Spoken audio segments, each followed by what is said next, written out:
All right, ladies and gentlemen, can we get a sound check? Have I finally got this to work? Let me know in the comments whether or not I've got this working.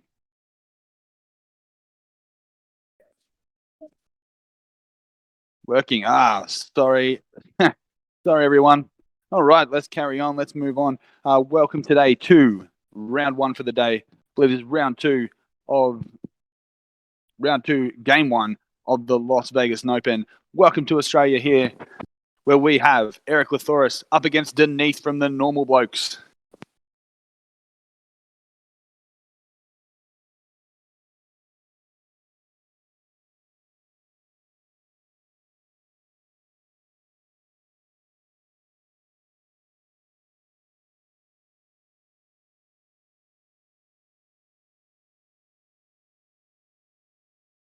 All right, so obviously you guys know these lists yesterday.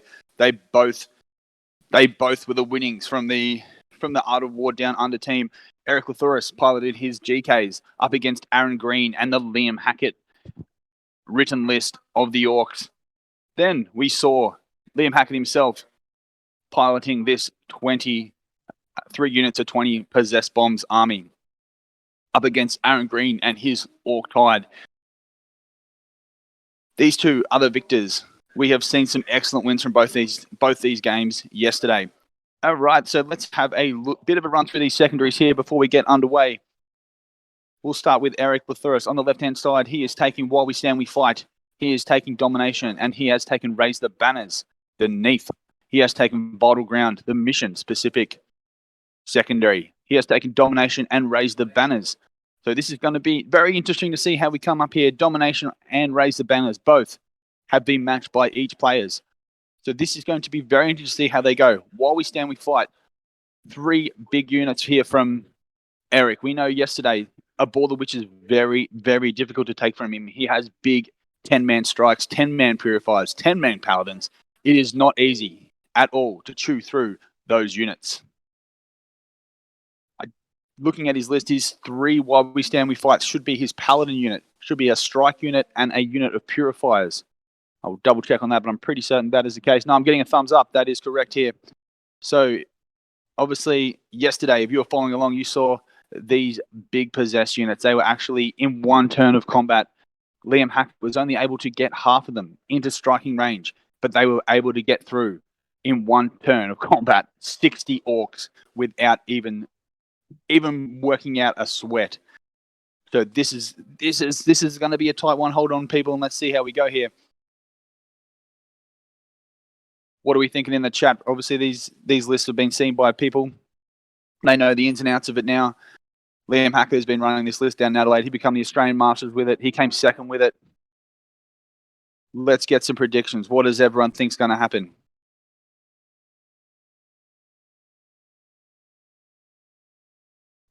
Yeah, Punk Box, those possessed look obnoxious, mate. Yeah, they definitely are. They definitely are. They can control the board very easily.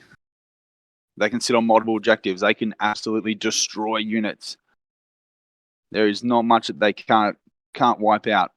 They're super fast with the abilities, the psychic powers, the warp time, the buffs that they get, doing 2 damage, having some feel no pain. So yeah, they are completely obnoxious.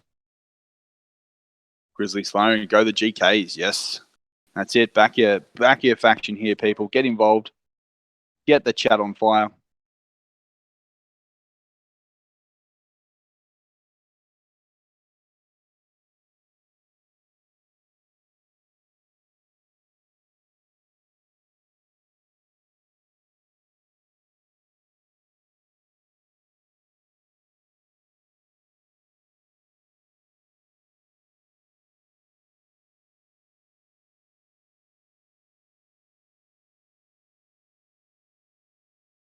So we're starting to see this game get underway here.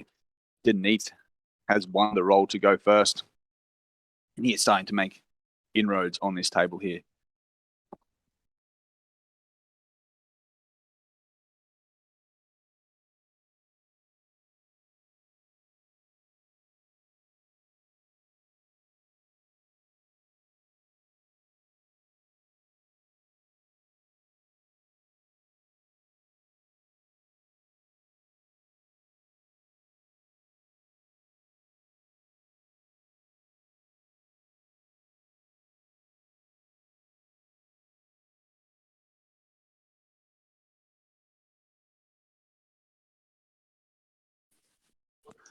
Right, so what we can expect to see here from Dineeth is some very, very early pressure. These possessed units coming up, they're being supported by the characters. He'll more than likely make sure that they are all at all times are in buff ranges from the characters, so that he can make the most out of all of these powerful 20 brick possessed units.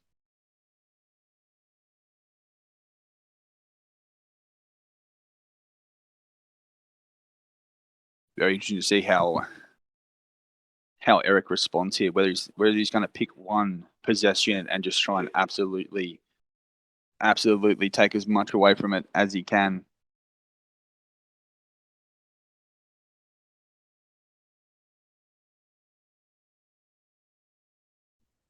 Yeah, the purifiers coming in with their 2++ invulnerable saving combat also could be a key here if Erik is able to get it into one of those units and try to tie it up.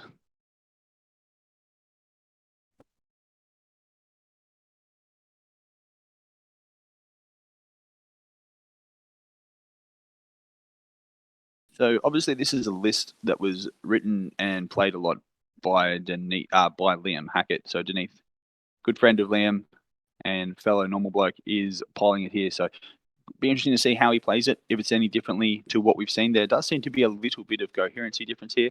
So he's got him slightly bunched up a lot more than what we've seen Liam do. Liam will obviously tendril them out as much as he can, have those forks at each end, making sure he can definitely get as much table coverage as he can here. All right.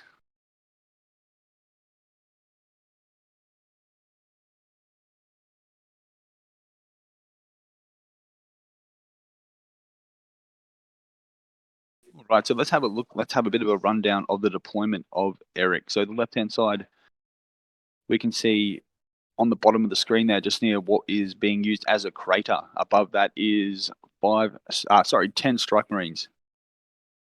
Then above that is a rhino. On the left-hand side of that, that is where he's got his purifiers and strikes and bunch of characters. Above that again, that is where all of the paladins are. So behind that left-hand side ruin, where that objective is on the left there, that is where he has all of his paladins. The benefit of Gate of Infinity, obviously, is that he can hide them. He can hide them as much as he wants in the first turn and sling them out wherever he wants, making sure he gets some good firing lanes with astral aim. Means he can also hide in cover. He also has a couple of rhinos there. I expect he'll be using them as kind of like tag baits. He'll be able to use them a bit of a rhino block there.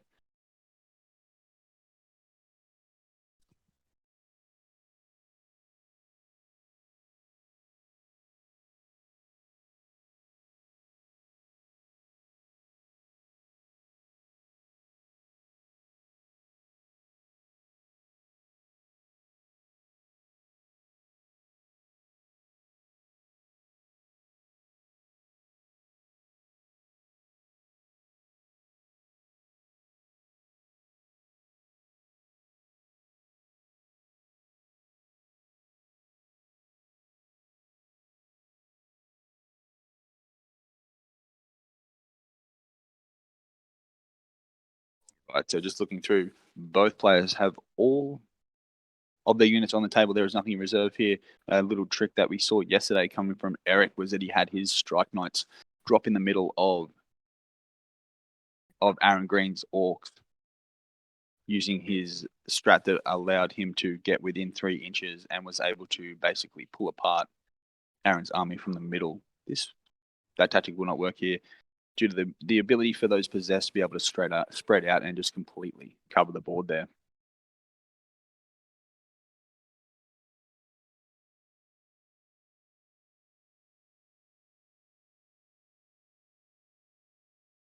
All right, cool slide. 06, both rhinos full. No, mate, they're completely empty. So both strike units, if you look at the rhino on the bottom there, just behind that, that is where one strike unit is. The top rhino, just behind that, that is where the second strike unit is. And both those rhinos are completely empty.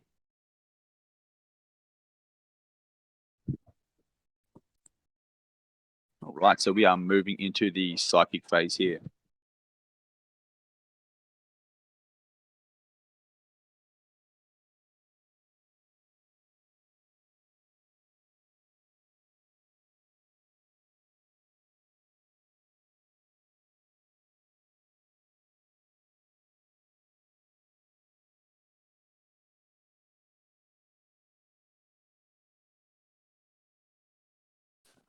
All right, so a bit of a rundown on the psychic powers that Dineeth has done here. So he has got a 4-up invulnerable aura going off. He has a feel no pain aura going off on the one on the top of the screen there.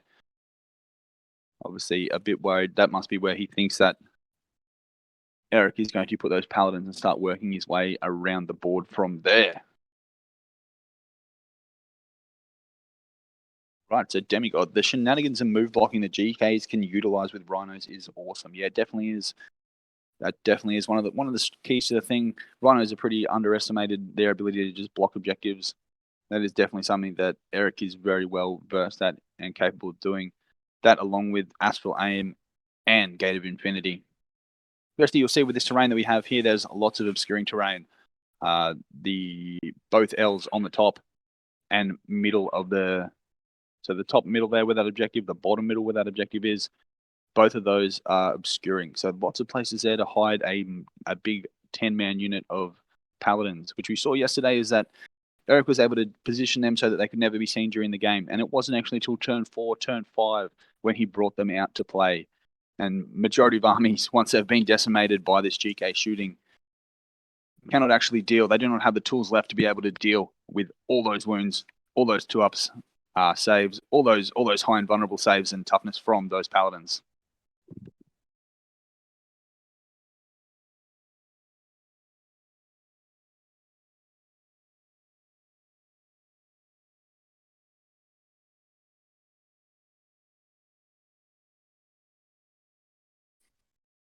Right, so that is the end of Dineeth's turn 1.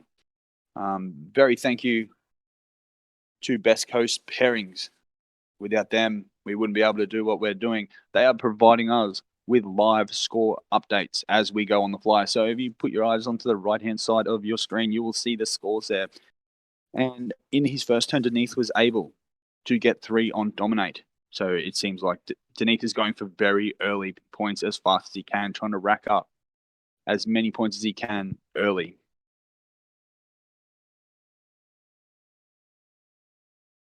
A little bit of pre-measuring going on here from Erik Lathuris, seeing his positions that he can get some deep strike, not deep strike, sorry, some Gate of Infinity shenanigans going on, making sure he can get his shots in ranges. Interesting to see what he does here on the top. That top possessed unit, that is the one that's been completely buffed by Dineeth there. So be likely to see that Erik may come down to this bottom of the table there, around near those crates, around near those ruins there, and see if he can decimate that bottom squad. That will also sort of take that top brick out of play a little bit, due to them being so durable. They may not be able to get down and hit those paladins early. All right.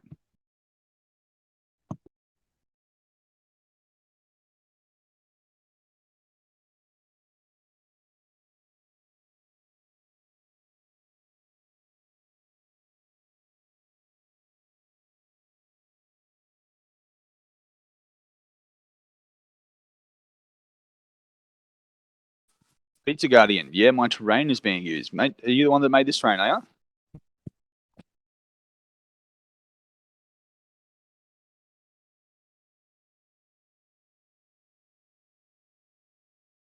As if you are, shout out to you, man. This is, I love this terrain. First time we've seen it in use. For me, the boys have been playing on it a fair bit. They're loving it. It's definitely some of the most practical terrain I've ever seen.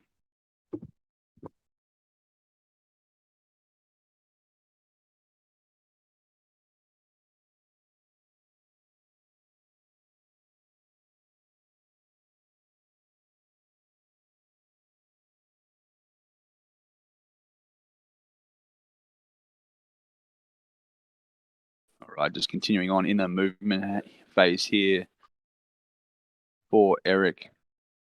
Some strike knights just coming down on the right-hand side of the table here. Making sure he's out of range of a lot of stuff. He obviously doesn't want that Rhino to be able to get tagged, and then the strikes behind it to also be wrapped and continually just get his whole army tagged in combat with those possessed. If one of those possessed units are to get into 10 strikes, I dare say that there would not be too many of them left. All right, yes, I am. Oh man, yeah. Well, shout out to you. This terrain that you've made is absolutely amazing. Cool, Slad. We use that for all the objective secured tournaments here in WA2. Great terrain. Yeah, mate. Hats off. This is amazing terrain.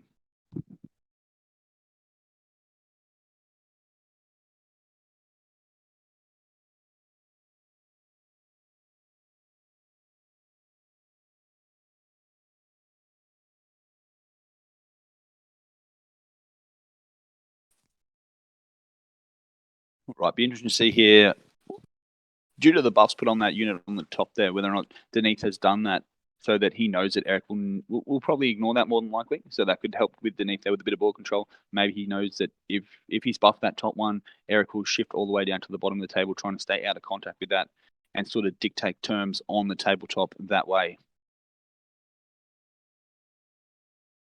So if you look at where Erik is moving those models right now, that is all of the characters that he has around. That's Drago, that's the chaplain. That's all the guys there with those paladins that are also moving. So those bad boys seem at the moment to be all staying there. Interesting to see whether he gates them. Because at the moment they are currently out of range. And we know he's going to have to get stuck into those possessed early because they are going to be very difficult to shift. And he doesn't want to get tagged by multiple of them. He doesn't want to get pinned into this side of the table. So the hammer and anvil deployment style is probably beneficial here for this possessed army. He's able to spread his tide across the whole of the table and really block and pin Erik into that corner.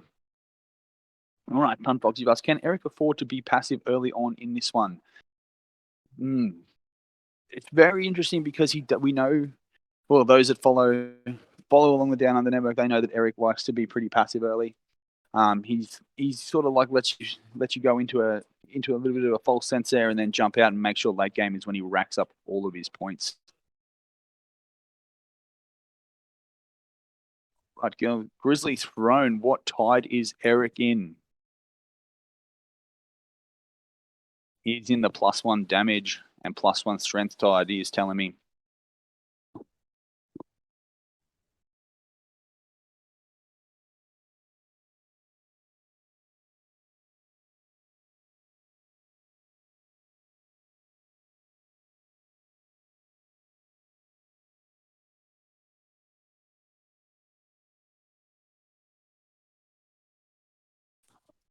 Yeah, no worries. So any other questions you have in the chat, the boys are playing here right in front of me.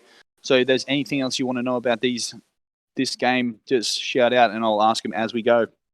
Keep you updated the best that we can. All right, does he have the 6-inch extra range litany active? If so, might be able to in range for mild shooting, mid shooting. No, he doesn't have that in, man.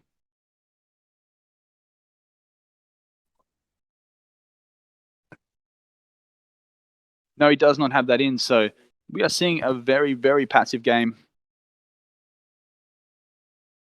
Oh, yes, Table Boss is back from the food run. Yes, what'd you get, mate? What are you eating? What'd you get us? Did you get some for all? Sharing's caring, mate. Yeah, so you're definitely seeing a passive turn here from Erik so far. Mostly just a bit of positioning.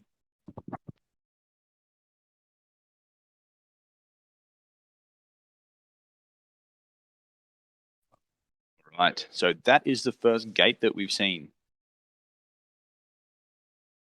All right, so the paladins there on the left-hand side of the table have used their gate ability. They shuffled back a little bit, got a bit of different positioning, and now they have gated forward.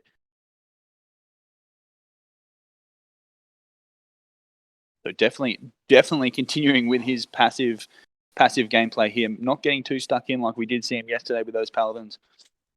Because if those paladins are to be tagged, if they are to be touched, it is very likely that those possessed will clean them up, and we know that is the bulk majority of Erik's shooting. Lots of discussions at the moment about GKs being a bit of a powerhouse, and in the right hands, they 100% can be. But looking at this possessed list, we've touched on it in the chat. This is one of the rudest, most obnoxious lists getting around. Those possessed are just an absolute head scratcher when you are trying to deal with them.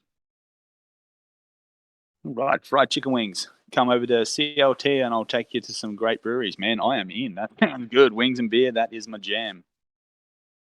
Right, looking forward to it. Let me know if you want some custom logos checking out. Yes, man, that terrain is amazing. Definitely can't speak highly enough of the terrain that you've made there, mate.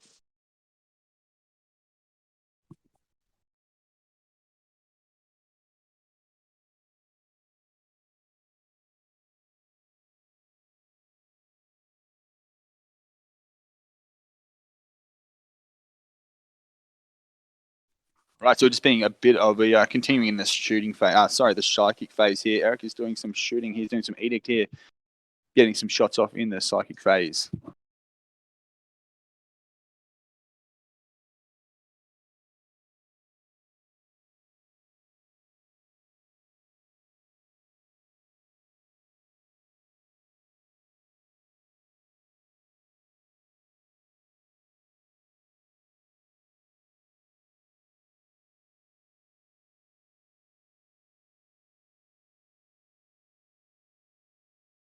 Right, so Eric's sort of working on that middle possess unit currently.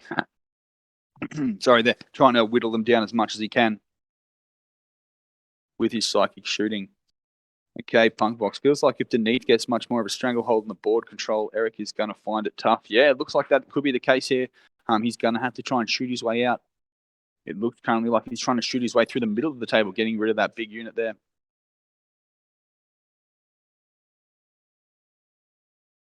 The Falcon, for those watching and on. All right, for those watching in honor of JT actually winning a game of 40K, we'll be giving away the Duke Curry Rating Party Battle Course in 30K in about 30 minutes through a Gleam draw. So get involved in that as you can. You can enter via the link is there, so get stuck into that. All right, can we repeat the tides, please? Yeah, no problem.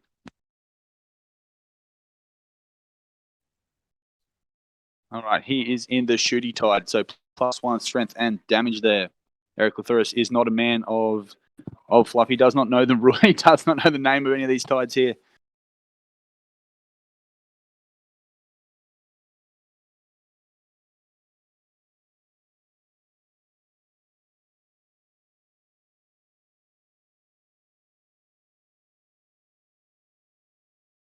So we're starting to see some buffs here go onto these paladins during the psychic phase.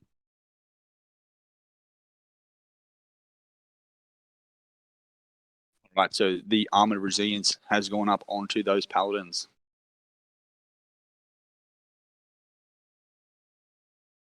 Shooty tide is canon, isn't it? Yeah, 100% it is. Shooty, shoot, shoot.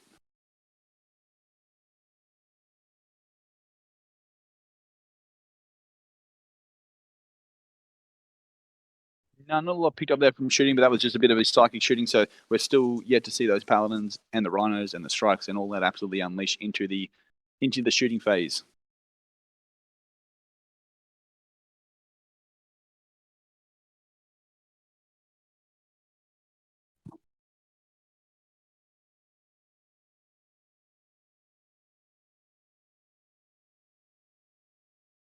Yeah, mate, it was the paladins that shot there in the psychic phase.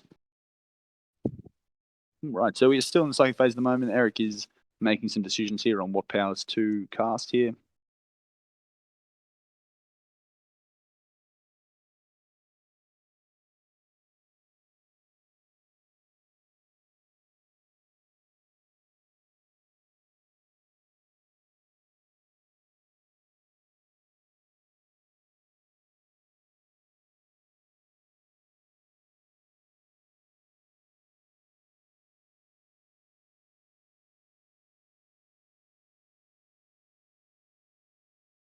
Yes, I do believe as well this is the game to watch right now. Either of these lists could be the one that goes all the way through and wins it. It's a shame that they've got to be here, but that's how it is. This is the Australian spicy meta. We have some crazy lists coming out of the woodworks here that obviously would hold their own in the world, and it's going to be very interesting to see what happens when one of these lists gets into the hands of one of the other gentlemen that are participating, and if they can pilot it like the boys do here, or even maybe even taking it to another level.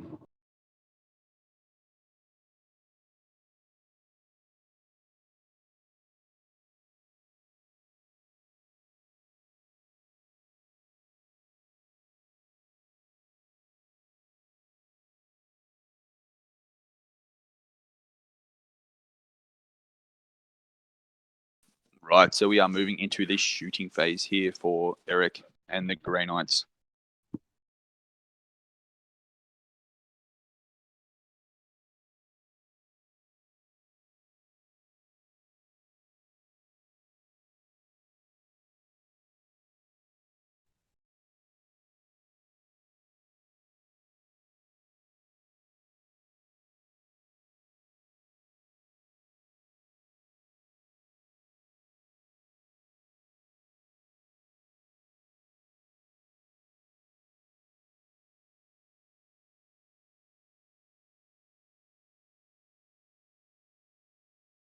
Right, so we're starting here with the Purifiers in the shooting phase.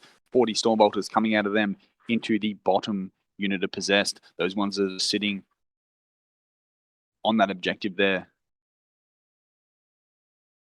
Looks like a fair bit of damage has been done. 1, 2, 3, 4, 5. 9 of them have been taken out, so that is quite a chunk. Very interesting to see that Dineeth is taking them from the middle of the pile there.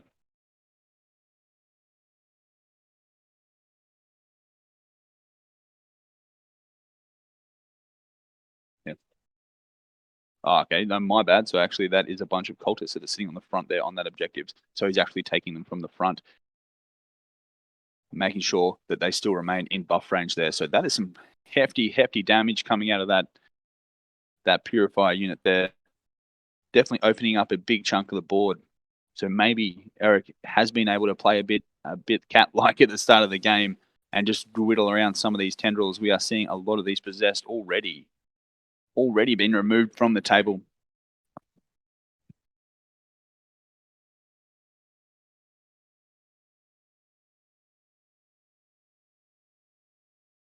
All right, so just do a bit of a head count there on the Possessed. It looks like 23 of them have been removed on turn 1. So over a third of them now been removed on one turn by Erik. So very good there. I'm just going to do a bit of a score update and I'll get back to you.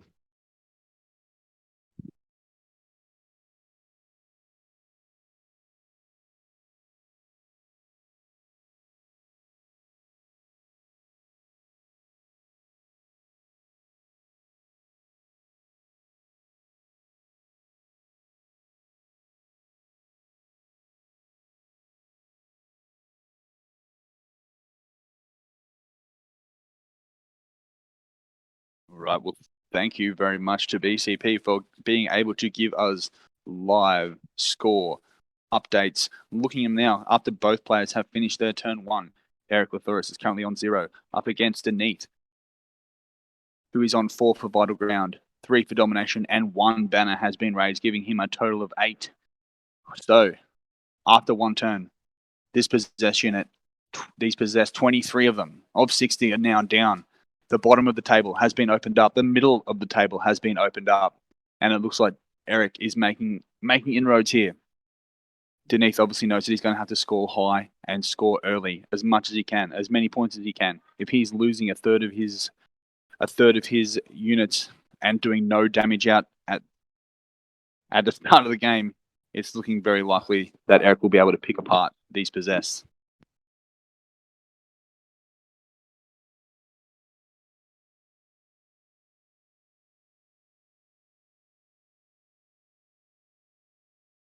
Right, so looking in the chat there, no, sadly, it's only a 3++ with Sanctuary. With those stave, you actually get them to a 2+ in combat. Those Purifiers in combat having a 2 up in vulnerable save.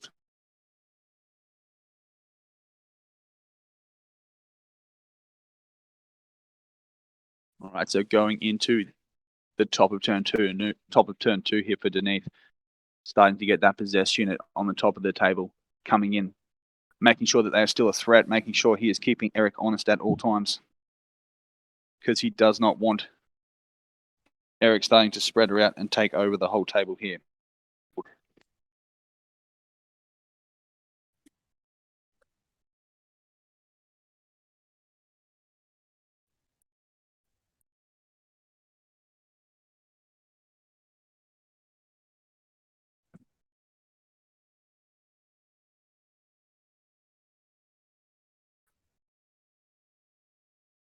Right, so if you cast your eyes to the bottom screen here, objective there.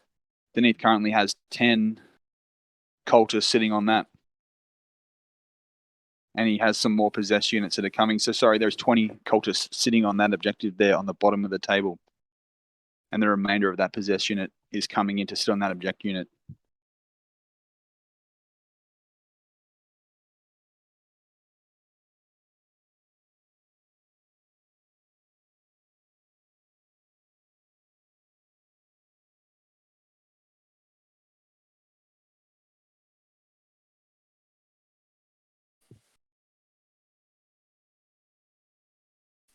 So obviously with these possessed being whittled down like they are, it's going to make it very difficult for Dineeth to be able to commit. More than likely that big unit is going to have to make a play, that one at the top there. That is going to have to make a play for some of these rhinos at least. We're going to have to start seeing some action here from these possessed. Also, banners-wise, he's only currently raised one banner. I believe that is on the bottom objective here. So now he's looking at raising banners on all three objectives, the two in the middle and the one on the right-hand side of the table.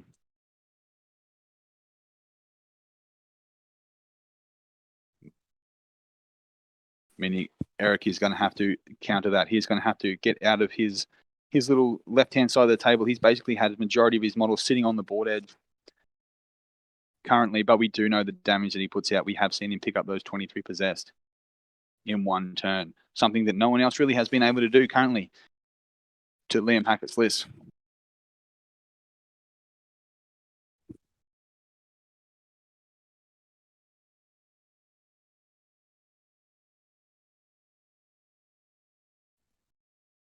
Right, so obviously one of the tricks of playing this list is making sure that you're staying in coherency and staying in range of all the buffs that is carried to you by the characters here, Selesky and the Sorcerer. But in the meantime, he's also got to make sure that he is spacing out. He's got to make sure that he is not allowing Erik to be able to gate all around the board.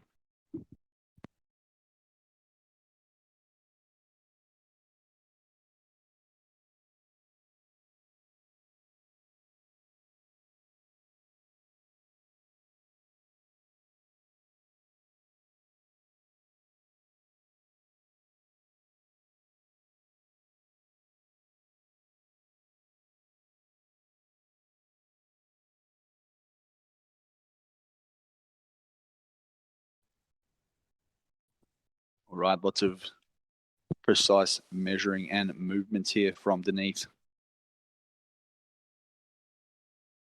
He definitely does not want to allow any of those units to be able to get into that backfield and have a two-pronged attack coming in. Definitely doesn't want to have anyone taking away his banners either, because banners is something he's definitely going to want to make sure he can try and stay on them till the end of the game.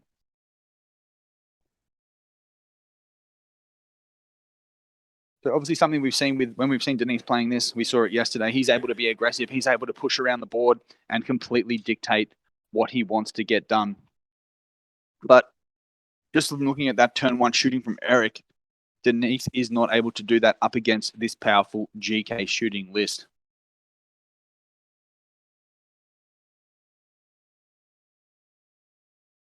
If Dineeth was to get in there, it looks like more than likely he is going to have to get that one unit in there and tag majority of the army. But Erik seems to be using those rhinos to great effect. There's no way that he can get in past those rhinos. He can't actually get in, tag the rhinos, and move in either. A lot of everything is sort of spaced out enough so that if he was to get in, he might be able to tag a couple of units. But then Erik will just fall back, and then he will get shot apart by the other units surrounding them. So as you see there, those paladins there, that big brick there at the front, right behind the rhino. Yes, he might be able to come in, tag them, but there's enough space behind them for them to be able to fall back or gate out. And the rest of those strikes and purifiers will absolutely just decimate a unit, as we have seen.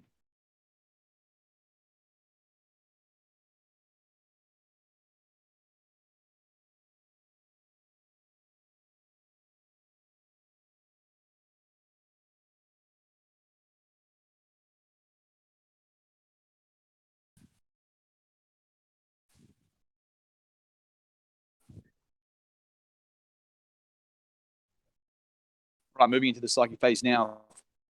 For Dineeth, he has just cast Curse Earth, making sure those possessed have a 4-up invulnerable.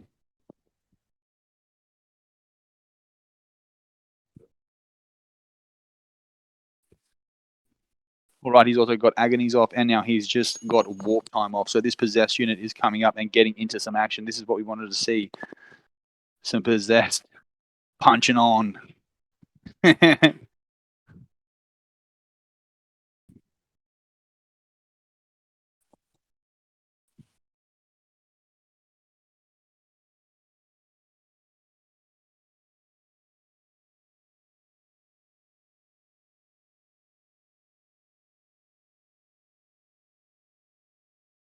All right, we're just seeing. Obviously, one of the things that makes this list, while so powerful, also so tricky to play. So you definitely need a super high skill level to be able to play this list to the potential that it has. We're just seeing a bit of a daisy chain back, a bit of a tentacle, whichever one you want to call it, back to those buff characters, making sure that Curse Earth's still off, because you definitely want those 4+ invulnerables going off while you're in combat with those GKs there.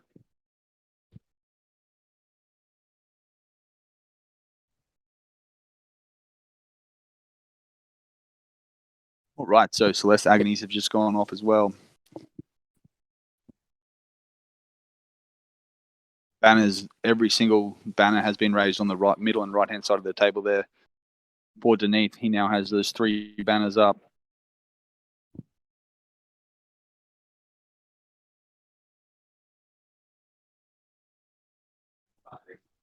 All right, the boys having a bit of discussion here whether or not Dineeth can make a 7-inch charge.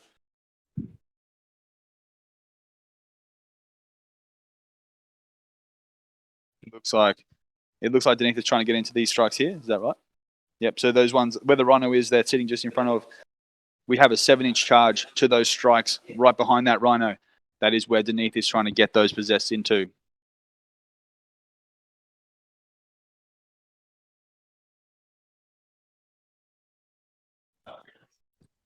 All right, we are going into the Rhino. It is very lucky that Dineeth did not go for that 7-inch charge, because he would have failed it horribly. He rolled a 5.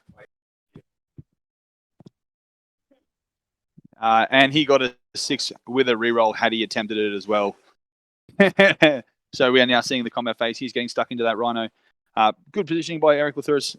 We're going to see that Rhino get tagged, get wrapped, get moved around, but due to the positioning of those strikes and those paladins, he will not be able to get touched due to them being placed so far away from the Rhino. Very good placement there.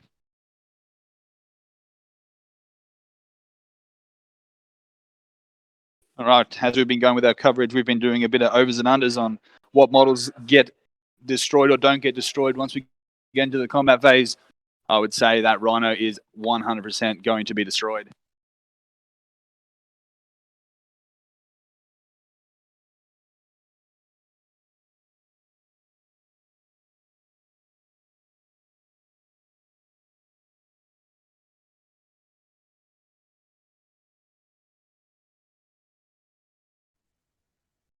Right, so it looks like his plan is here to completely wrap this Rhino, get himself on that objective, which will be taking it away from the table, but not taking that objective away due to the possessed not being OBSEC. Unbox, you're right, mate. This Rhino is not long for the world. It is Gonski's.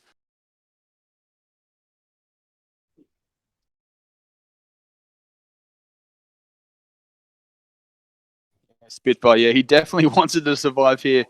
Dineeth will be praying for some of his worst rolls that he's ever seen, so this Rhino lives. Does not look like, if it does live, it does not look like it'll be able to fall back at all due to wrapping by Dineeth there. Vehicles obviously can't go through the building, so it cannot go forward at all. And it is completely wrapped around the back there.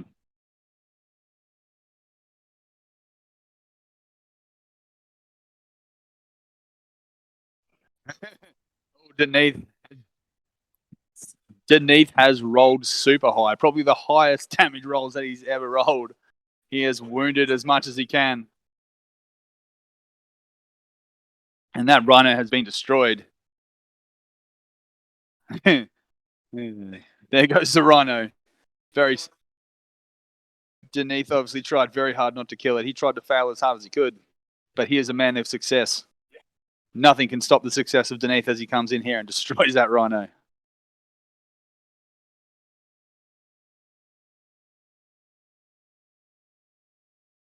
Right, so in the chat here, we know that in one turn, Erik was able to get rid of 23 possessed units here. These ones here, they're sitting on the doorstep. That is a full 20-man squad. What are the unders and overs on that being removed by this entire GK force here?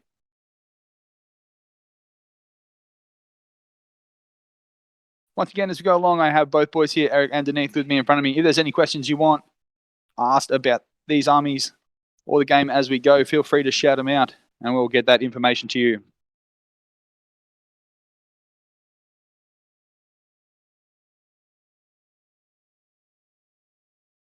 So a bit of a survey here as we go into Erik's turn 2. Just have a bit of a possess count here. So if we look at the table, there's obviously that 20-man unit that is making inroads into that ruin, trying to get into those strikes and whatnot. Looking at the bottom of the table, just where that beautiful piece of terrain ruin is, there is 10 cultists behind that. To the left there, inside the ruin, there's another 10 possessed sitting on top of that objective where they raise the banner. We have 11 possessed sitting next to them. Then on the backfield, on the right-hand side, sitting on the objective still, we have another 10-man cultist unit, the final 10-man cultist unit. Then, just to the left of that, in between those craters, that is where we have 1, 2, 3, 4, 5, 6. 6 possessed, all of the characters sitting there completely buffed. Then above that, on the left-hand side, we have 10 cultists again sitting there, sitting on a lot of objectives though. So still, Dineeth is controlling all the objectives. He does have his banners raised up. He is scoring as high as he can early. Right, so the movement phase here for Erik. As we know, he's being very precise. He's being very particular. No doubt he's going to want to absolutely remove that 20-man possessed unit from the table in this turn. That would be his focus, I would say.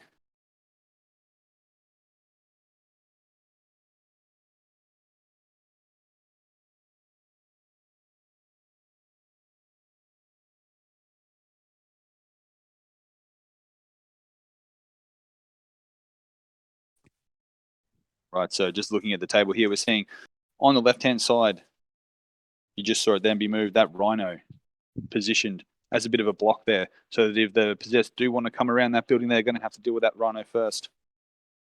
Just to the left of that, that is where the purifiers are. 10-man purifiers.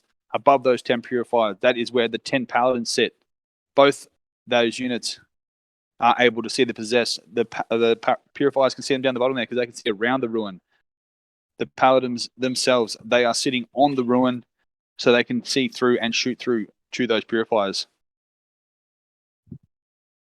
Just a little more positioning here from Erik, getting nice and close as he can so he can get into double tap range of those storm bolters, lay as much fire as he can down onto those possessed.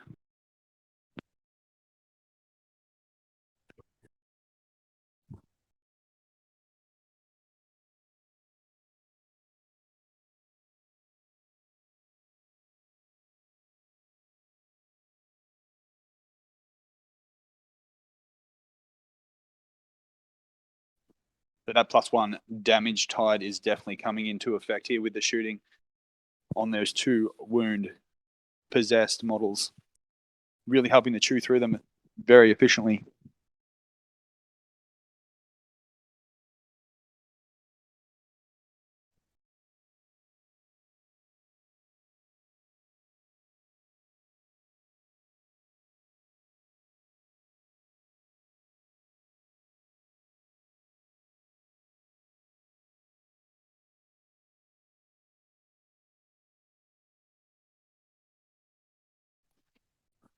Right. So in the chat there, Punkfox, yeah, true.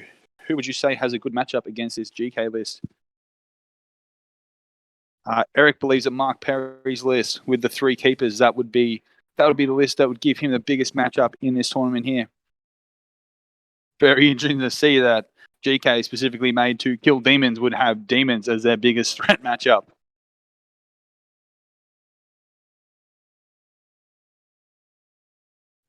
Yeah, Grizzly's Throne, that's it. After this round, I think the list will be changing hands to another streamer. It'll be interesting to see if GK's win when another player plays it. Yeah, 100%, especially majority of us in the chat, and myself included, made note of how cagey Erik was at the start. He didn't just jump in there and start shooting away, which probably would be more expected. Yeah, so Erik definitely has his own nuance and his own specialties in the way that he plays. So it will be very interesting to see if this list can get into someone else's hand and be as powerful as it is here.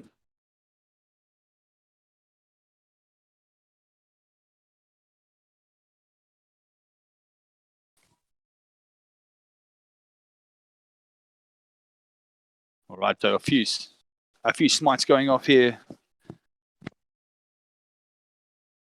A few smites going off here from Erik Lathuris, and a couple more possessed just being whittled down. Dineeth currently deciding which one to remove it from. All right, so they have done 5. We've had a super smite go off. Is that correct, Dineeth? D6 smites from purifiers have caused 5 dead possessed. So that unit of 20 is now down to 15, and the possessed count is diminishing continuously.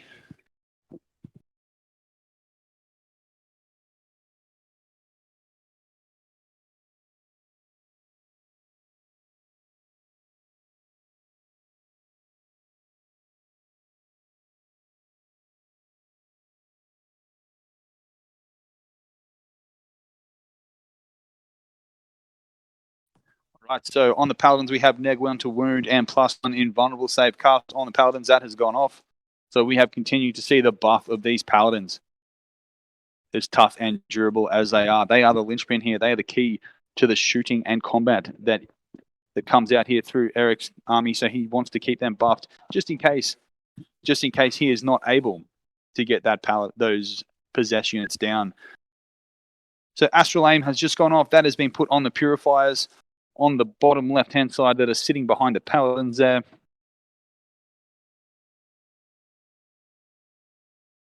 Grizzly Throne, yeah, we're only in the psychic phase. That's right, mate.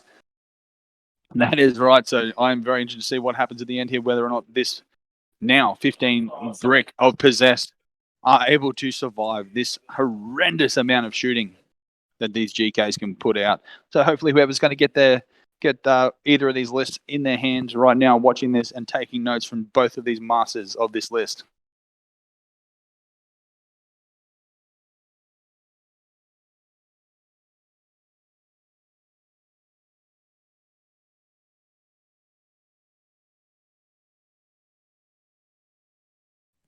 All right, so the final psychic power here, Hammerhand, is going on to the Paladins. Obviously, Erik knows that if he doesn't get them all dead in shooting, he's going to want to jump in there and mop them up with those Paladins. All right, Grizzly Throne, has anything put into D-Strike from either side? No, everything is on the table. Nothing was put in reserve. I'm watching Erik and learning more about my GK army, mate. Yeah, that's it, mate. And if you want to get hold of him to teach you how to play that, get a hold of him in the war room, and he'll be more than happy to show you how to play it at a very high skill level, like he is doing here. I know the guys at Glasshammer really wanted to get this possessed list on the table. Well, they're going to have to start doing some cheering on for Dineeth here, because it looks like Dineeth may be on a little bit of the back foot here. But there is still lots of key elements. He is sitting on a lot of these objectives. He has raised banners. He has scored early on the mission objectives, vital ground. So he definitely has quite a little bit of a lead here. See if he can hold on.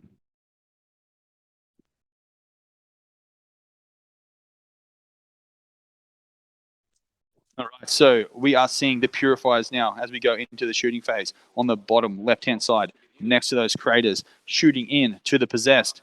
And here we go. There is going to be another body count. Oh, they have all been removed. So another unit, another bunch. That is the first unit completely destroyed there by Erik.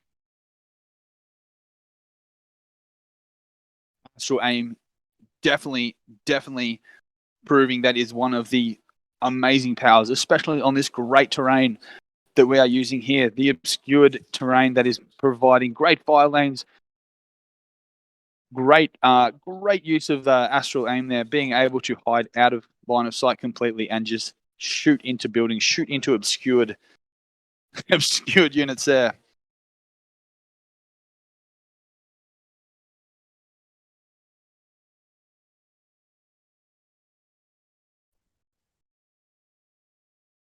All right, so the paladin units are starting to shoot now. They are ignoring the possessed. They are not even worried about them now. They are going up to the cultists on the top, sitting on that objective there.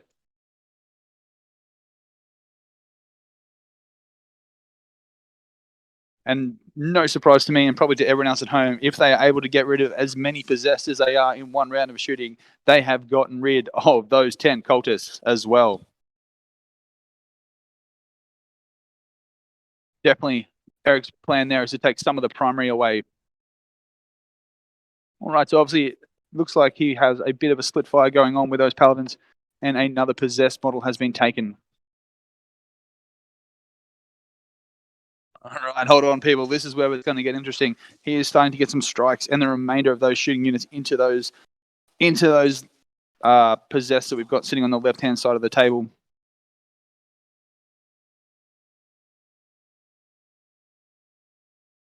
A bunch of Stormbolters. Just the sheer weight of firepower from these strikes. Can they whittle these possessed down?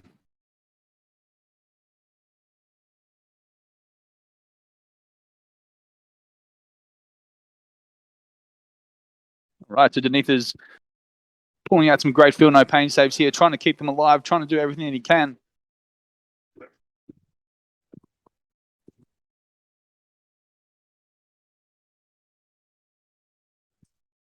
Currently looking at that possessed. 1, 2, 3, 4, 5, 6, 7, 8, 9, 10, 11, 12, 13 are remaining there. One of them is already lost 1 wound. We are moving into the charge phase now. We are seeing those paladins come into those possessed. Shooting wise, obviously splitting off, making sure that Dineeth was not able to cap out that primary. Erik has pushed off some of the objectives here, so Dineeth is only currently holding 2 of the objectives, which is the one in the bottom middle and the bottom right-hand side of the table. Are the scores updated? I'll get onto that right now. The boys are just about to enter them in their book for me.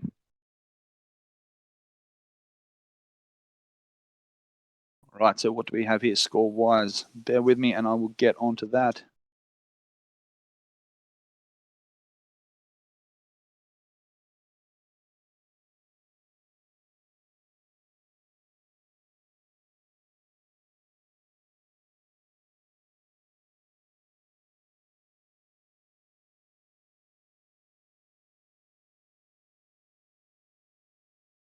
All right, so that is the scores updated there. Looking at them now, we have primary for Dineeth on 15, Battleground on 4, Domination on 6, Razor Banners on 1s for 26. Erik Lathuris is still currently, he's only just going into his turn 2. He got 0 for primary, I do believe. I'll just double check that, but I think he's sitting on 0 at the moment. Yeah, so at the end of starting into that charge, we're still in the charge phase here, but Erik is currently sitting on 0. So Dineeth has got as many points as he can, nice and early, to get a little bit of a lead here.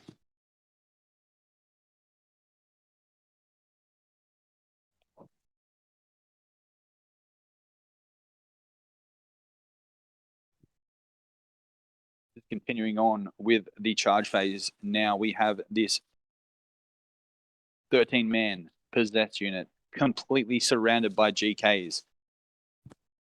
On the bottom of them are the 10 paladins. On the top of them are 5 strikes. To the left of them is another 5 strikes. It does look like Castell and Crow may be in there as well.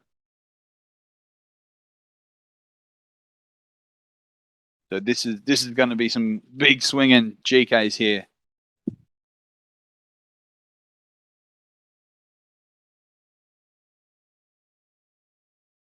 All right, so he's used a strat to get +1 to hit on those paladins there. So they are looking to put hitting on 2s, doing a lot of damage here. What are we thinking in the chat here? Are we thinking Dineeth has some ways to get out of this? Dineeth thinks he does. He's giving me 2 thumbs up. I'm loving it. Dineeth is pumped.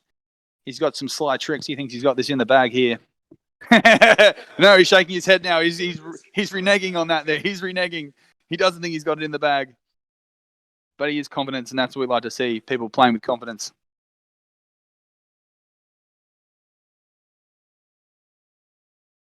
All right, so a lot of wounds coming in here. Dineeth can barely hold all your dice. D3 damage off these bad boys.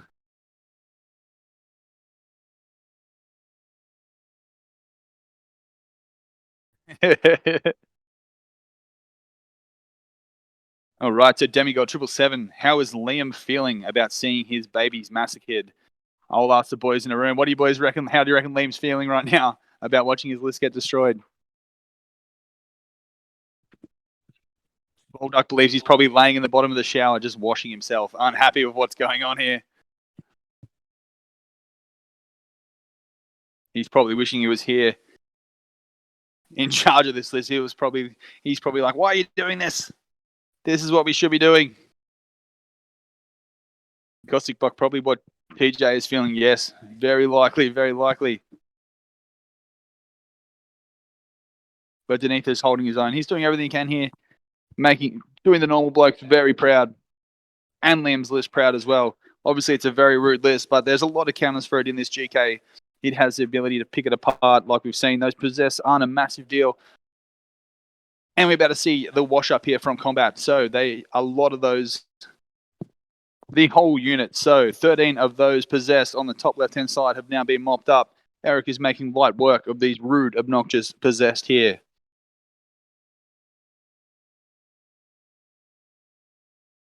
So to me, based on what we're seeing here, this has only been 2 turns, and majority of these possessed have been picked up. As we saw at Adelaide Uprising last weekend, most of the time, no one had any answers for Liam Hackett and his possessed, but right now, it is a completely different story.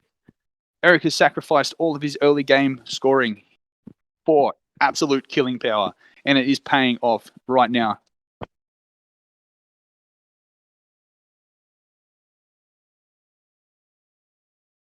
Right, so you look at the bottom hand side of the table, we see a unit of 10 purifiers there next to that rhino. They are in combat with 10 cultists on the other side of the table.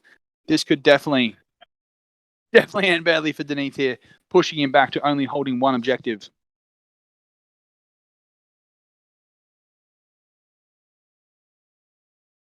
After seeing what we've seen here, Chad, what do we think about the chances of this GK list going all the way? Do we think it has the tools to be able to be one of the most powerful armies in this event?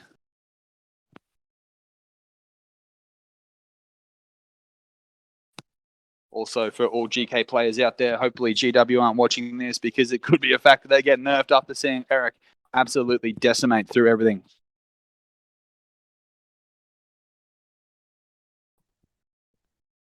All right, so yes, it can be very good. That seems to be the common consensus here with this GK list. In the right hands, it is absolutely brutal. But obviously, it's very fragile. We've seen you've got to be cagey with it. You've got to put things in the right position. You've got to pick the right powers at the right time, and your target priority has to be on point. A little bit of a shift here. Something we saw in the early of the game. That little gate. It was only maybe like a 5 or a 6-inch gate that Erik performed at the start after his movement. But little things like that, making sure you're in the correct position, choosing whether the purifiers or the paladins are the ones that receive astral aim. These are the things that really set this list apart from other people.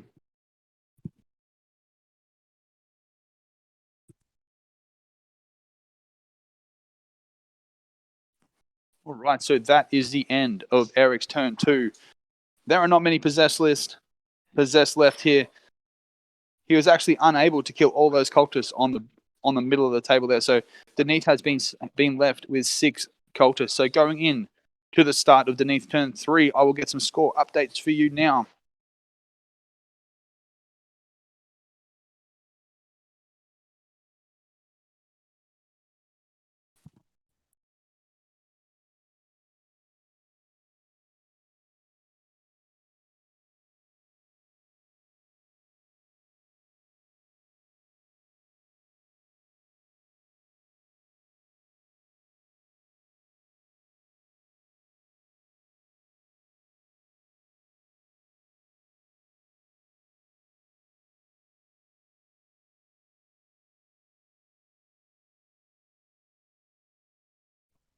Right. So one of the great things about ninth edition, it's not necessarily about where you are at the end of the game. It's the story you tell as you go. And Dineeth is exceptionally bring out that he can get a lot of points as we go. If you look at that score now, myself and all the chat at home, we all think that Erik Lathuris is in a commanding lead. But if you look at the score now, Dineeth is sitting on 30 for primary. He is sitting on 6 for vital ground. He is sitting on 6 for domination and 4 for banners, giving him a total of 46 points. Up against Erik Lathuris' 0.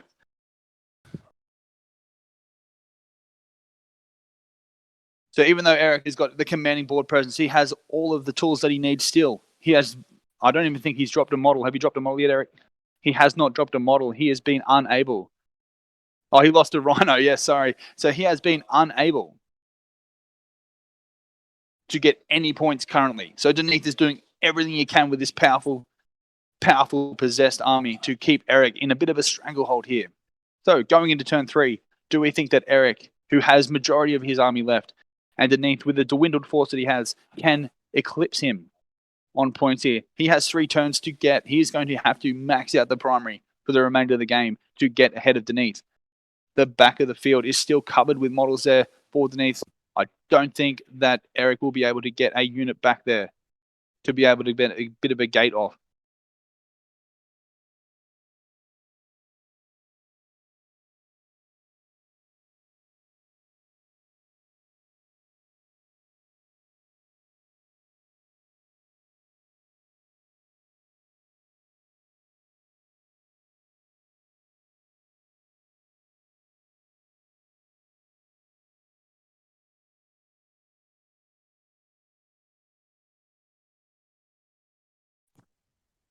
Right, so the movement phase is now done for Dineeth. Not a lot of models to move, so that went pretty fast. A lot of his units are still locked in combat, the ones that are alive.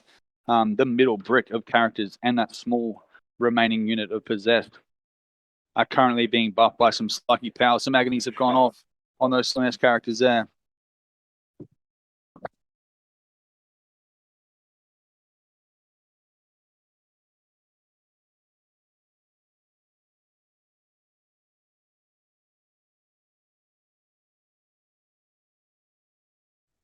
All right, so yeah, some amazing board control there by Chaos.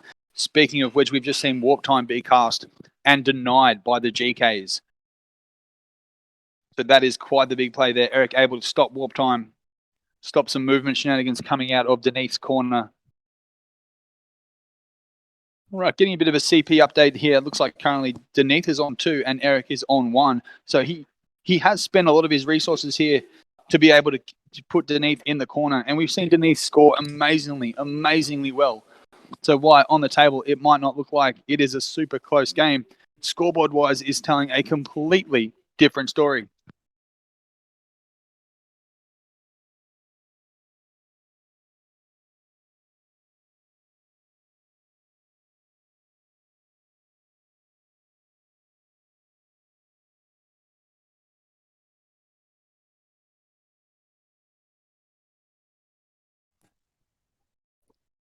Right, so we're just seeing that remainder of those possessed there come down and try to bail out those cultists there, trying to get into combat with some of those purifiers on the bottom of the table. And we are going straight into the combat phase. These boys are ready to punch on and try and help out their cultist brothers. Just on the CP update there, that is it. Erik Lathuris has used the last of his CPs.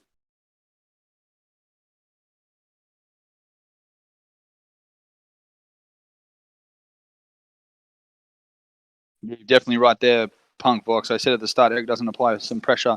The board control will be telling. Yeah, 100%. He definitely still has 3 rounds of scoring, so he can max out that primary, but he is going to need to do it, I would say, to be able to get the big win here. He also is sitting currently 0 on secondary, so he doesn't have any of the banners as well.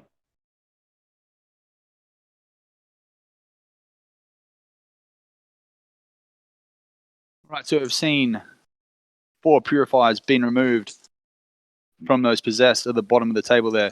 There is still 7 there remaining. Just touching on the secondaries as well, we know he's got Why We Stand We Fight, which are those paladins and both strike units, I do believe. I'll double check with him. But all of those units are completely intact.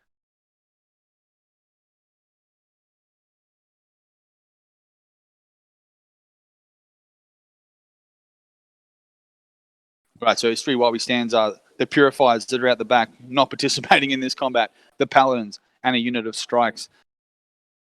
So it's looking very likely that he should be able to get 15 there. Yes, and you're correct there. He should be able to get 15 on the primary in the next turn. He's currently holding one. So actually, it'd be pretty unlikely that he's going to get 15 in the next turn as well. So he's really going to have to get a motor on those primaries.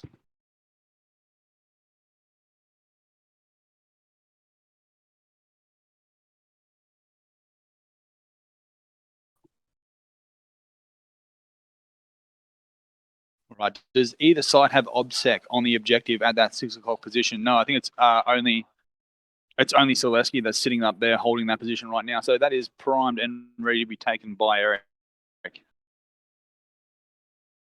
The bottom objective, that is being held currently by a bunch of cultists. That is being held there, and the banner is still raised on the right-hand side. That is also held by Dineeth still, and the top still has that banner there. So points are ticking over for Dineeth, and time is ticking over for Erik.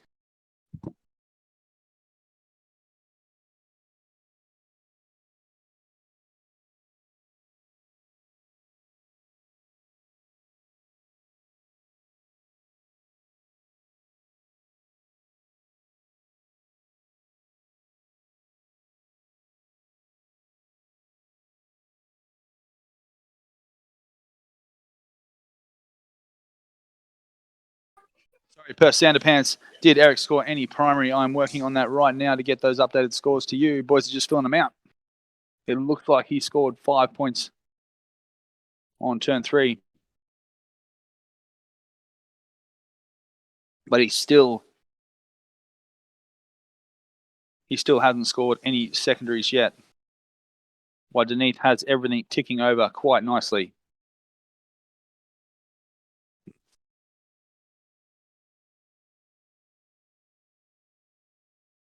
Right, so going into Erik's turn 3, we have a bit of a score update here for you at home. Erik Lithoris, he has scored 5 on the primary, so he is sitting on 5 VPs currently. Dineeth from the normal blokes, he has scored a total of 30 VPs. He is on 6 for vital ground, 9 for domination, and 4 for raised banners. He is sitting on 49 points. So even though on the table, Erik seems to be sitting in the box seat, Dineeth is keeping him ahead with a 45-point lead. That just shows you the ability of this possessed.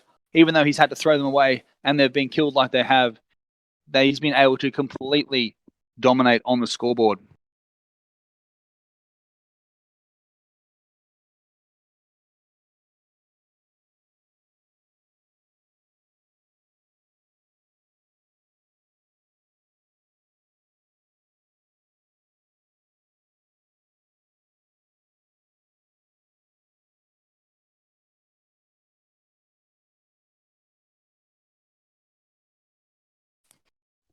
Right, so seeing a bit more positioning here from Erik. The motor's starting to run. He knows he needs to get these points working in double time due to Dineeth being able to score as highly as he's done.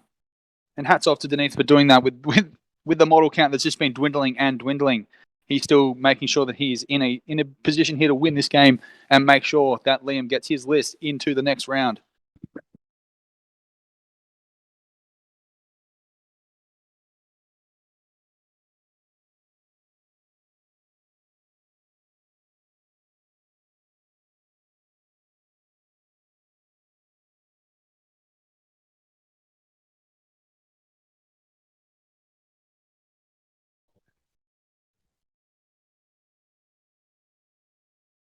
Right, so we've seen some psychic powers going off on these GKs.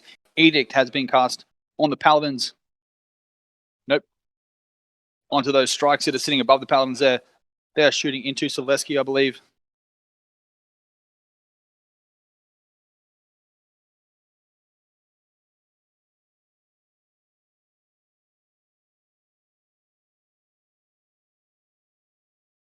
Right, 3 wounds have been made onto Selesky there. And Dineeth has literally rolled 3 5s. He does not care. He is a man possessed himself now. This possessed list is becoming part of him, and he is rolling some mental dice.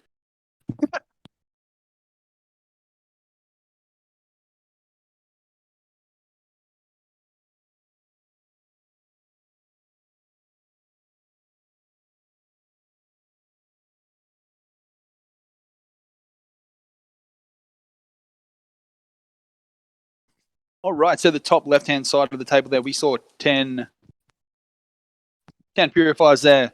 They have made a Gate of Infinity move. They are backing up their other purifiers that are in combat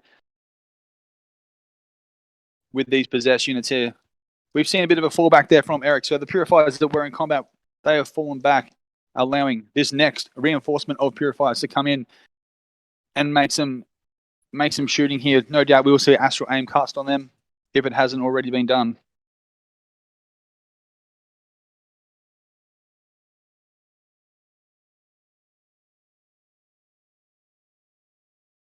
Yes, Punk Bucks, that's right. He has gated those purifiers from the top left-hand side of the table down to the middle there. His plan with them, no doubt, having those other purifiers fall out of combat with the possessed, is to cast Astral Aim on them and shoot into the remaining 6 possessed that are sitting on that objective. Oh, risky. Yeah, it is a bit of a risky play, but that's the point of the game that we're in here. Erik needs to really make sure that he is stopping Dineeth from scoring and racking up these points. This could be the game of the LVO. This one right here, this could be the best game that we've seen here. It started out a bit rough for Dineeth. It looked like he was just getting picked apart, but he has just continued on the scoring express that he's been on, racking up points.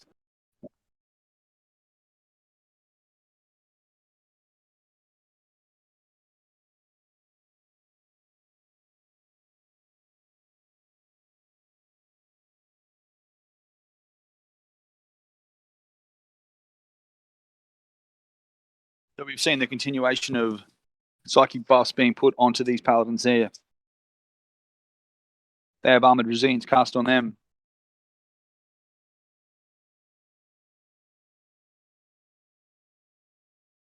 All right, so moving into the shooting phase, those purifiers there have had Cybolt put on them.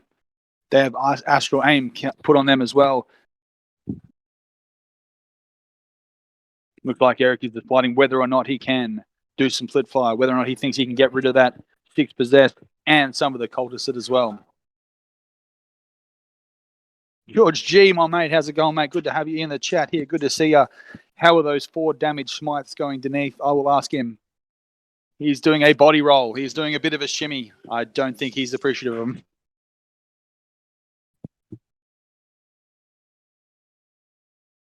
Yeah, Dineeth has pointed out it's definitely the shooting tide, that the +1 damage. That's been more of the drama here. The +1 damage is absolutely making light work of these possessed units. As you can see, we only have 6 of them left on the table. All right, so Erik has decided that the OBSEC is the problem. He wants to be able to get rid of those OBSECs. So he has gone ahead with those purifiers and put a bunch of shots into them, and they have been removed from the table. Currently looking at that objective. Of the purifiers that fell back, they are still 6 strong, and all 6 of them are sitting on the objective. Those possessed on the right-hand side, there is only 4 of them that are touching the objective. So right now, Erik is outnumbering there, and even more so now that the rest of the purifier shootings have gone in and decimated those the possessed there. So just having a quick possessed count now. We've continued on our possessed count all the way, and Dineeth is giving me the signal of a big fat 0. We have 0 possessed left at the top of turn 3. But don't count Dineeth out yet. If we look at the scoreboard, he is still miles ahead of Erik. And Erik needs to get a motor on and make sure he is scoring as many points as he can.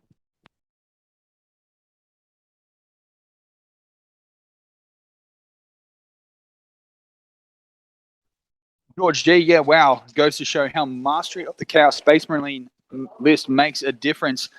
I do agree with you there. Obviously, Liam is one hell of a player. He is world class. He is a step above majority of people. But Dineeth has done everything he can there. He's been a bit of a silent assassin. He's come in. Yes, he has sacrificed a lot of his units, but he has maxed out as many as many scoring options that has been available to him. He has spent majority of the time raising banners.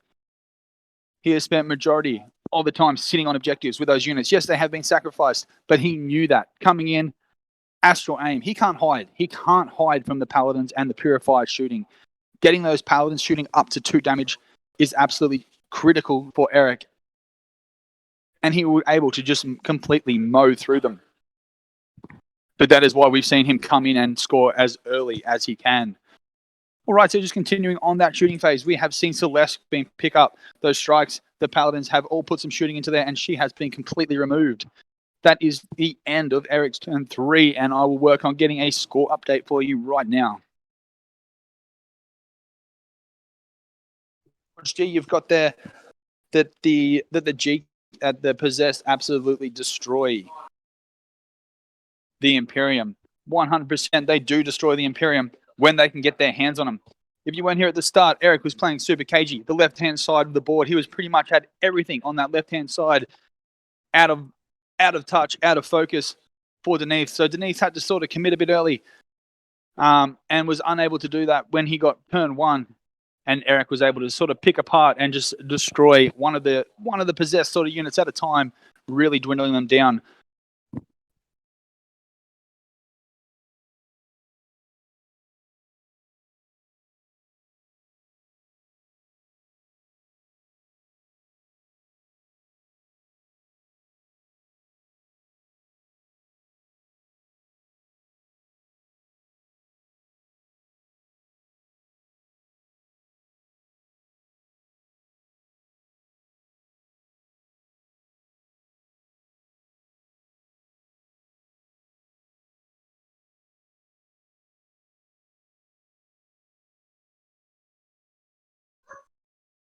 All right, so now we are looking at those live updated scores here.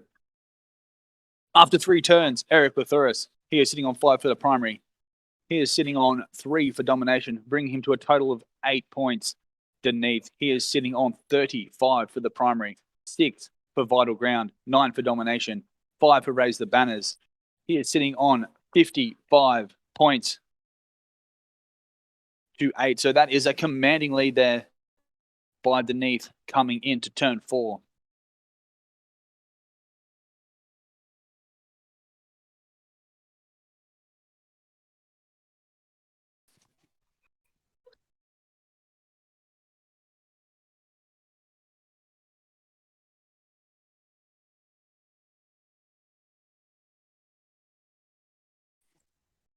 Yeah, definitely. So far, this has been one hell of a game. Probably the game of the tournament so far. How close it has been. It's very different. 2 very different tales here. Dineeth obviously losing majority of his models, but ranking up heaps and heaps of points on the way. Erik hasn't scored as highly as he has previously early, so he's a bit out of touch here in the scores. He's going to have to pull out some of his magic that he is very well known for, but he has decimated a lot of Dineeth's forces. No worries, George. Just doing the best I can, mate.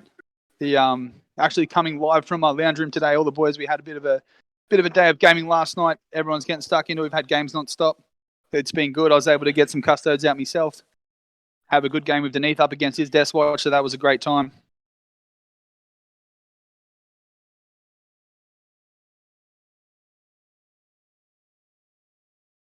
Right, so going to Dineeth turn 4. Let's have a bit of a look. We have position-wise, Dineeth has done everything he can to position everything to the back of that ruin. Every single model he owns is now situated there, with the exception of 2 cultists sitting in the top above. You can see them just on the top there, just to the right of those crates.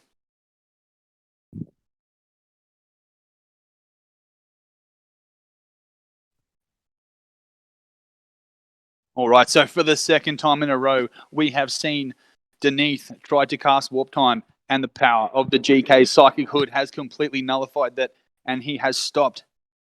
He has stopped it. The Tides of the Warp are definitely in the favor of the GKs here. All right, turns are going fast now. Turns are going quick. Dineeth has finished his turns. Obviously, his plan here is just to get as many points as he can. There is not a lot he can do about stopping that while we stand, we fight secondary from Erik.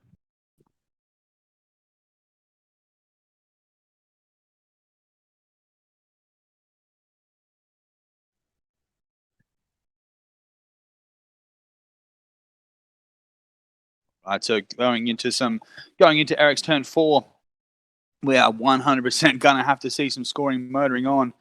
It'll be interesting to see if he can get those points racking up. We know raise the while we stand, we fight is going to be a big one for him. That is definitely going to be a 15.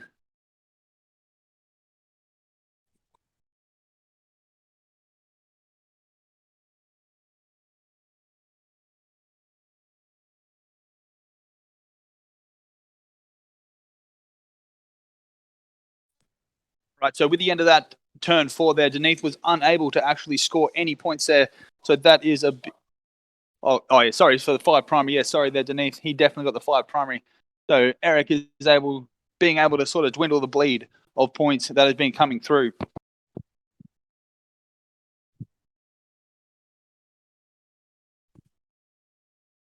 Right, so with the majority of this CSM list nullified and taken from the table, we are seeing Erik slingshot a whole bunch of models around wherever he wants. He has complete control of this board now.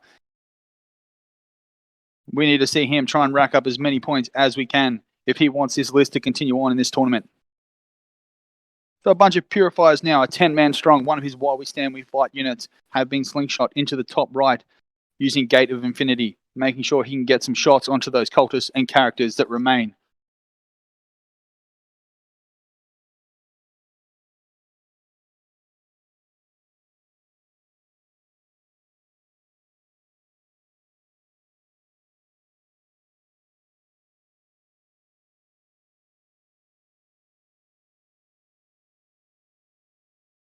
Right, so just looking at a bit of an objective hold count, we have six purifiers sitting on that bottom objective. He has also raised a banner on that objective.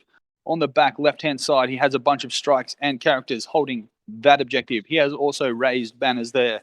On the top objective, sitting at that 6 o'clock position, he has 5 strikes, 2 of which are sitting on the objective. He has raised banners there. So it is a very late game push, points-wise, for our man Erik.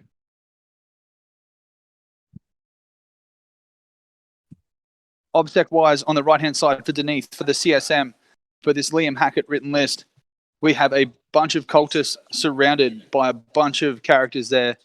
So we are looking at a bunch of Obsec models, 4 models it is sitting on that objective there.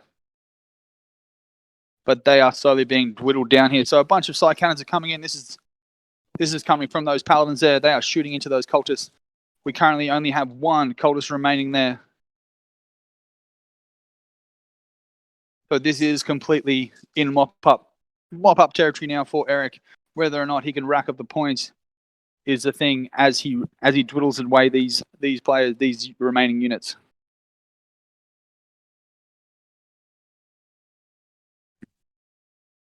Punkbox, Oz Games have been the standouts. Cheers, I'll let the boys know that, yeah, the group of players that we have here, we're obviously being touted as a spicy meta. But a lot of these guys know that things like Space Marines and that are the best armies. We've been over this a couple of times already. But they're playing what they love. They're playing what they think's good. They're playing what they think can actually deal with those Space Marine metas. And I think that has been the case. These boys have definitely been masters of their crafts. All right, so the body count continues to toll up for this Slanesh army here on the right-hand side. Majority of those characters, we only have 1 character left now.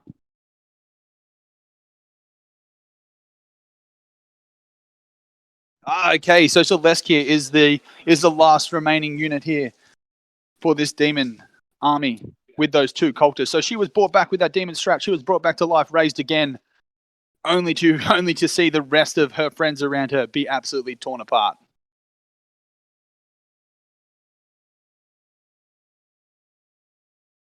All right, so I've gotten a head nod from Dineeth here. I think he's telling me that Celestia has survived. Oh, she has 4 wounds left, and I'm getting a very strong thumbs down.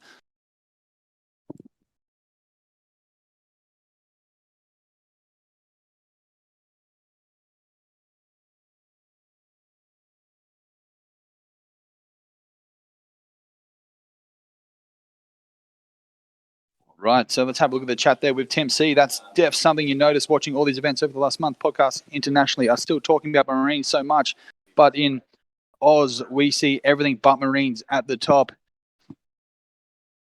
Yeah, definitely. It's majority because the boys just aren't playing them. I'd say they definitely are. They definitely are top tier. Our man Duck here, here's our resident Space Marine player who is currently painting up a bunch of Harlequins. He's jumping on the Brian Lakeland bandwagon. He's seen what Brian's been able to do with those bad boys, and he's getting involved with that.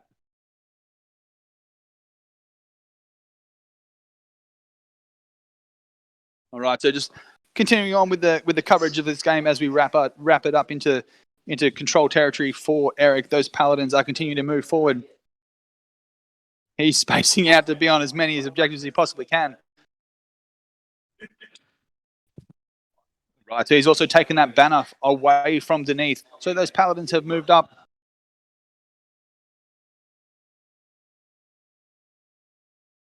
All right, so he's used edicts on those paladins to move them up, tag that objective, remove the banner from them, and absolutely remove Selesky as well from the table.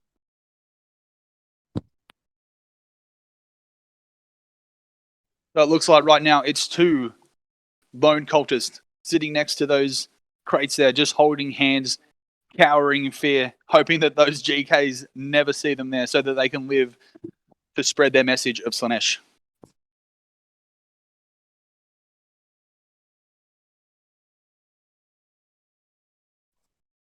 Right, so the boys are just getting a bit of a score update for us here, and I will be putting it in. I believe they may be calling it.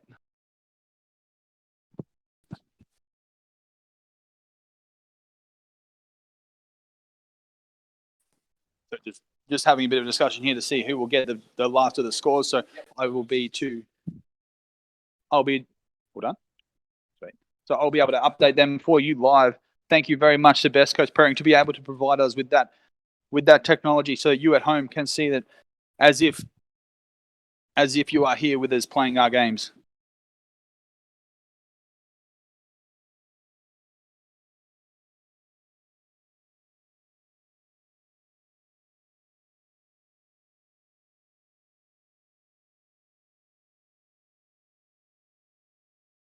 All right, so hold in. We have the scores here, and I'm updating them as we go. It is going to be close. What a game it is. Let's have a look and see whether or not Erik Lathuris has been able to pip the high-scoring early play of Dineeth from the normal blokes.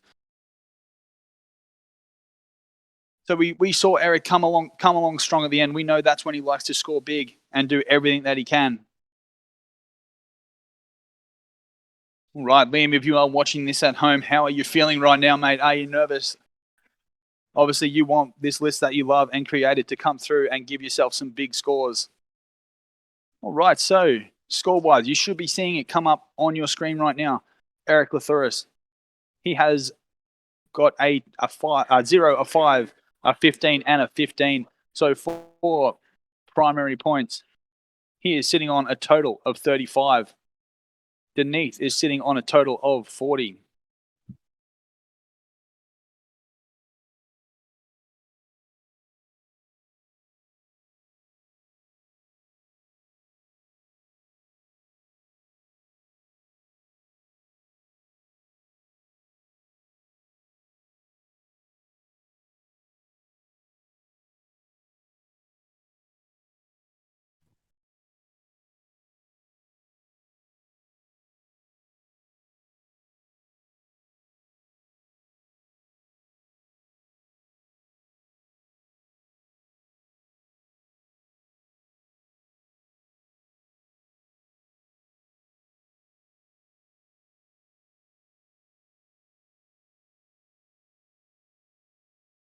All right, so there we have it, ladies and gentlemen. There is the score coming into you live thanks to BCP.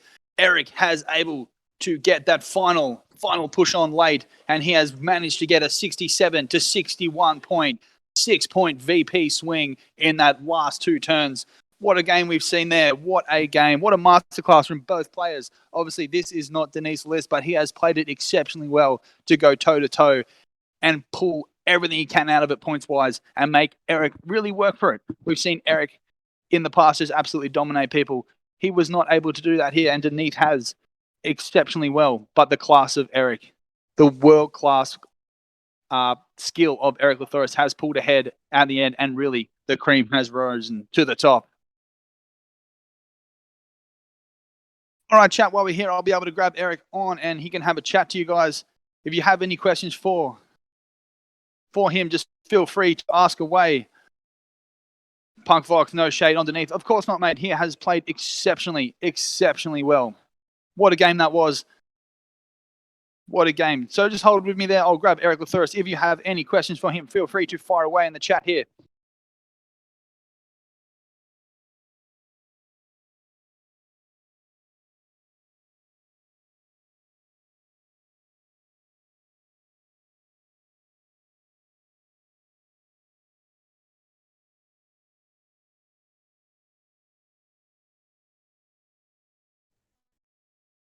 Going on, gents?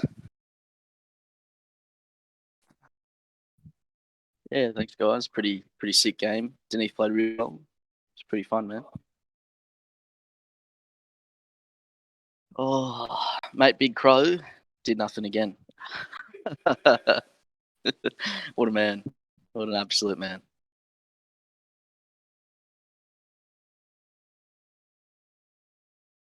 Jeez, Chris, champion.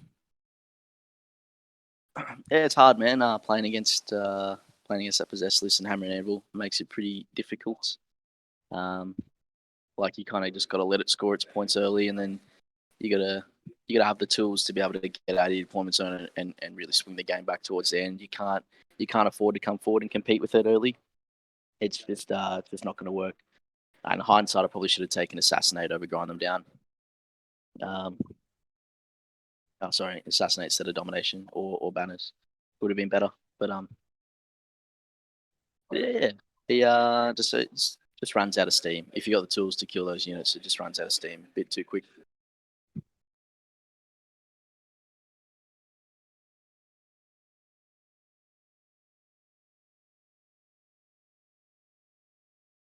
So yeah, just with knowing when to commit was kind of rattling the cage a bit, doing all that, doing big damage in my first turn of shooting. Usually spooks a lot of players. They get a bit like kind of sit there and realize I can't take this for a couple more turns. I need to do something about it. I need to really stop him from getting into the game. So I kind of knew that's when Dineeth would commit a lot of his resources to, and when he does that, I'm able to kill things in multiple phases, and that's where GK really start killing a lot of the opponent's army, being able to shoot stuff off, charge, smite, all that stuff. It's a bit too much.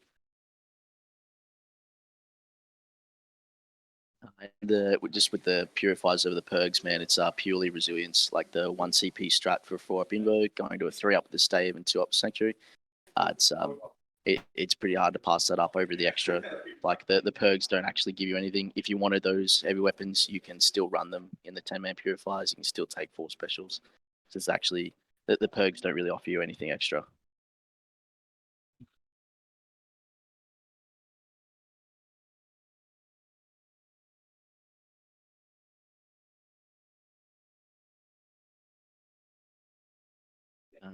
I got no idea what the case is from for the dice tray, man. It's just we just found the only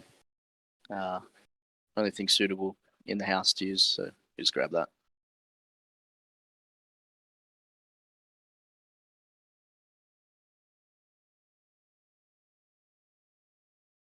How do I think the list would do in someone else's hands? I don't know, man. It kind of depends on who's piloting it. You really need to have a bit of experience with GK to know how to fight some of these tougher lists.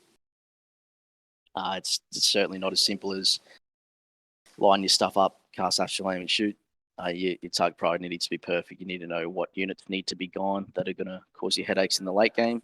Sometimes it's not going to be their big hard hitting units. A lot of the times I'm astral aiming to pick off the backfield chaff, and then later on I can put them in an awkward spot.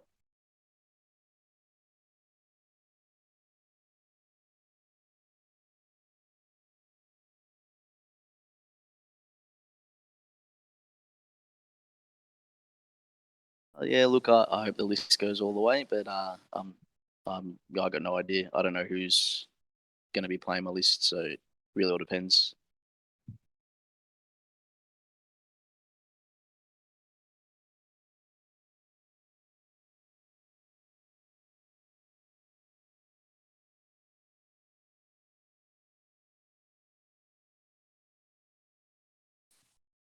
Anyway, guys, I'm going to hand you back to Nick. Thanks for that. Catch you later.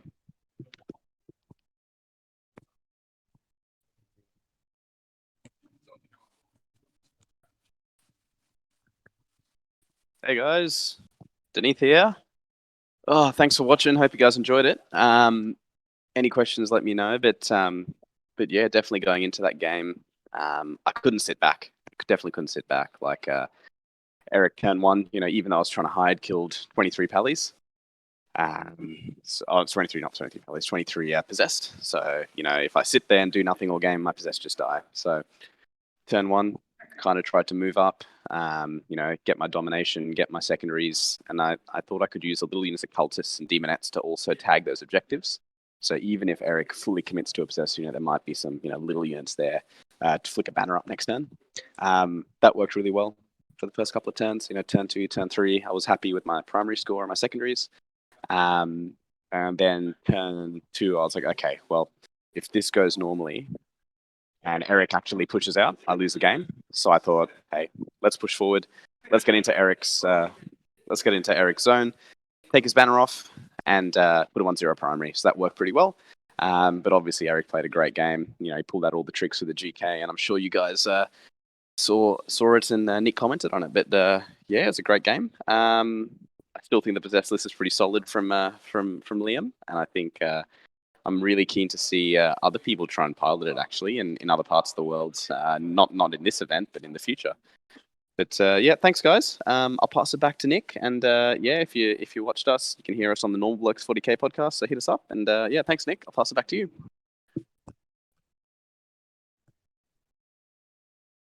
Thank you, Dineeth, and thank you everyone that has participated in this stream with us. Thank you for following along. That is more than likely the best game on stream that I've ever seen. What a tight one, nail biter right to the end. So thank you to the chat, thank you to BCP, thank you to everyone. Make sure you're checking into the rest of the LVO coverage. See where Erik can take his, where this GK list will go, piloted by someone else. That is obviously going to be the most exciting thing to see here.